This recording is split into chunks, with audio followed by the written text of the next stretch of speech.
جو انگریز افسران ہندوستان میں ملازمت کرنے کے بعد واپس انگلینڈ جاتے تو ان کو وہاں پبلک پوسٹ کی ذمہ داری نہ دی جاتی۔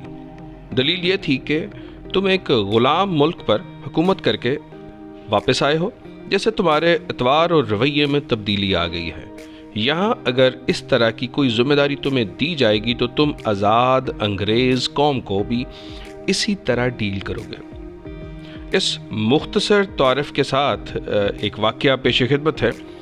ایک انگریز خاتون جس کا شوہر برطانوی دور میں پاک و ہند میں سول سروس کا آفیسر تھا، خاتون نے زندگی کے کئی سال ہندوستان کے مختلف علاقوں میں گزارے۔ واپسی پر اس نے اپنی یادداشتوں پر مبنی بہت ہی خوبصورت کتاب لکھی۔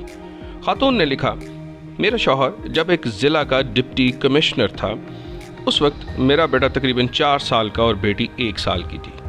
ڈپٹی کمشنر کو ملنے والی کئی ایکڑ پر محیط رہائش گاہ میں ہم رہتے تھے۔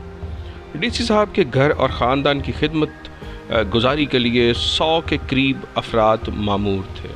روز پارٹیاں ہوتی، شکار کے پروگرام بنتے، ضلع کے بڑے بڑے ذمہ دار ہمیں اپنے ہاں مدعو کرتے اور اب اس چیز کو اپنے لیے باعث فخر جانتے، اور جس کے ہاں ہم چلے جاتے وہ اسے اپنی عزت افزائی سمجھتا۔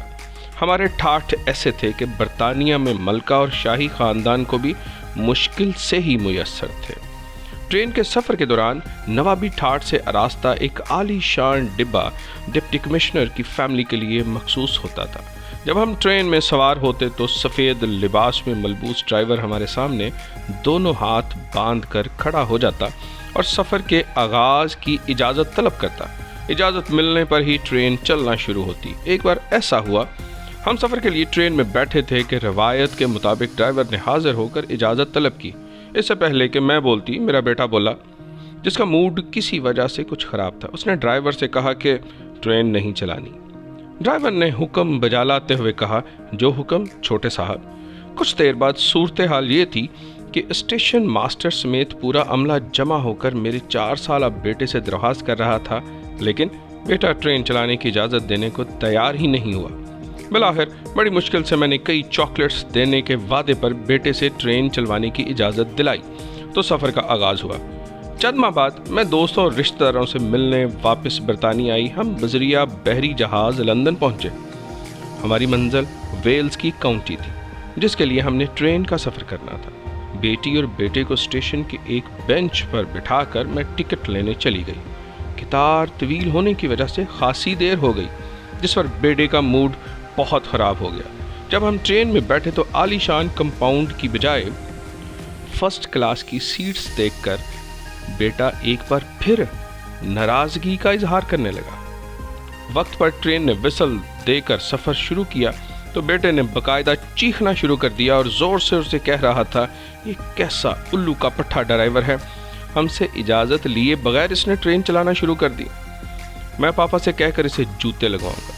میرے لیے اسے سمجھانا مشکل ہو گیا تھا کہ یہ اس کے باپ کا ضلع نہیں، یہ ایک آزاد ملک ہے۔ یہاں ڈپٹی کمشنر جیسے تیسرے درجے کے سرکاری ملازم تو کیا، وزیر اعظم اور بادشاہ کو بھی یہ اختیار حاصل نہیں ہے کہ اپنی انا کی تسکین کے لیے عوام کو خوار کر سکے۔ آج یہ واضح ہے کہ ہم نے انگریز کو ضرور نکالا، البتہ غلامی کو دیش سے نہیں نکال سکے۔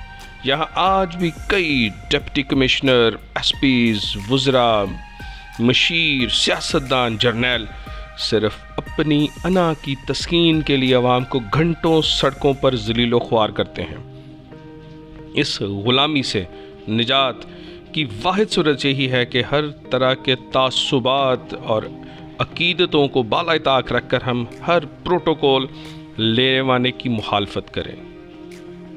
ہمیں چاہیے کہ ہم صرف 14 اگست کو جھنڈے لگا کر اور موم بتیاں سلگا کر خود کو دھوکہ دینے سے باز آئیں۔ ہمیں آزاد ہونے کے لیے کوشش کرنی چاہیے۔ ہم ایک آزاد قوم ہیں، ہمیں ایک آزاد قوم کو آزاد ہونے کے لیے پھر آزادی چاہیے۔ اللہ آپ کا حامی و ناصر ہو۔ محمد شمس کو STV سے اجازت دیجیے۔ اللہ حافظ۔